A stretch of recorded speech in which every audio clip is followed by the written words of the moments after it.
मसीह खुदावंद में आज की सुबह आप सब पर सलामती हो। मैं पास्टर सुहेल जॉन एक बार फिर मॉर्निंग डिवोशन के साथ आप सबकी खिदमत में हाजिर हूँ।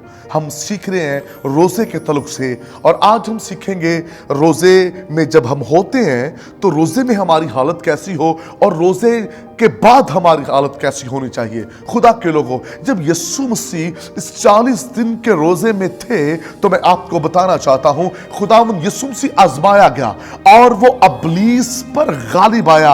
जब हम रोज़े में हो तो हम शैतान और उसके मंसूबों पर, उसके सारे प्लान्स पर हम गालिब आए। रोज़ा हमें इब्लीस पर फतह देता है। याद रखिए, यीशु मसीह को आजमाया और कहने लगा आकर अगर तो खुदा का बेटा इन पत्थर से कह के रोटी बन जाए। यीशु मसीह ने कहा इंसान सिर्फ रोटी से जीता ना रहेगा बल्कि हर एक वो बात से जो खुदा के मुंह से निकलती है। इस बात को याद रखिए, जब रोजे में हम आजमाए जाएं तो हम इब्लीस पर गालिब आए, हम कमजोरियों पर गालिब आए। जब आप रोजे में होते हैं फिर आप कमजोरियों में, खामियों पर आप गालिब आए, फिर आप गुनाहों पर गालिब आए, फिर आप हर उस चीज पर जो आपकी बरकत के खिलाफ है आप उस पर गालिब आए। इब्लीस नहीं चाहता कि आप रूहानी तौर पर तरक्की करें, इसलिए जब हम रोजे में हो तो फिर रोजे में हम शैतान और उसकी कुव्वतों पर फतह पाएं, उसके मंसूबों पर फतह पाएं,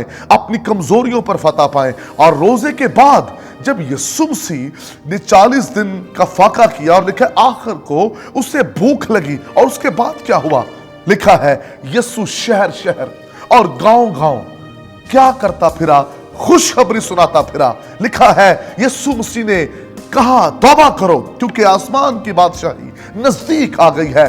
रोजा रखने वाला रोजे के बाद वो गवाही दे, वो रूहों को जीते, वो अंजील सुनाए, वो खुशखबरी सुनाए और वो लोगों को खुदावंद यीशु की बादशाहत के लिए तैयार करे। मेरे बहनों भाइयों, खुदावंद यीशु मसीह ने आसमान की बादशाही का पैगाम दिया, लोगों को तौबा का पैगाम दिया, तौबा की मुनादी की गई। ये रोजे के बाद वाली हालत है। हम रोजा तो रखते हैं लेकिन उसके बाद वाली हमारी हालत क्या होती है, हमारी जिंदगी क्या होती है, हमारा किरदार क्या होता है। क्या रोजे के बाद हम रूहें जीतते हैं? क्या जो हम 40 दिन का रोजा रखने जा रहे हैं और हम 40 दिनों को कंप्लीट करेंगे, क्या उसके बाद हम खुशखबरी सुनाएंगे? क्या हम गवाही देंगे? क्या हम रूहें जीतेंगे? और ये सब कुछ नहीं है तो फिर सब कुछ हम रस्मी तौर पर कर रहे हैं। अगर आप हकीकी तौर पर करना चाहते हैं तो फिर बाइबल मुकद्दस को पूरे तौर पर फॉलो कीजिए। बाइबल मुकद्दस क्या कह रही है, खुदा का कलाम हमें किस तरफ लेकर चल रहा है।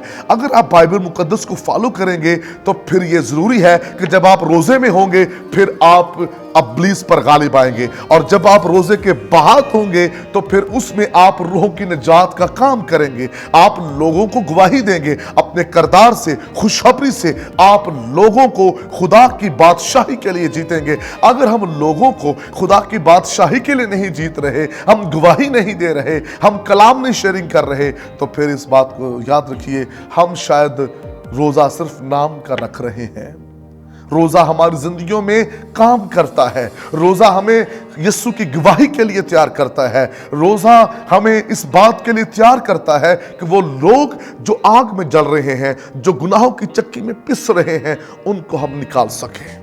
खुदा के लोगों, आज सुबह इस बात पर गौर कीजिए, जब आप रोजे में होते हैं तब हालत कैसी होती है हमारी, और जब रोजा हमारा कंप्लीट हो जाता है तब हम क्या कर रहे होते हैं।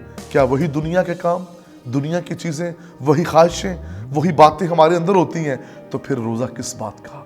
वो रोज़ा रखें जो यीशु मसीह चाहता है। खुदा इस कलाम की वसीला से आपको बरकत दे। मेहरबान बुजुर्ग आसमानी बाप, दुआ करते हैं आज के शुभ कलाम सुनने वाले बरकत पाएं और आपका नाम जलाल पाए, यीशु नाम में।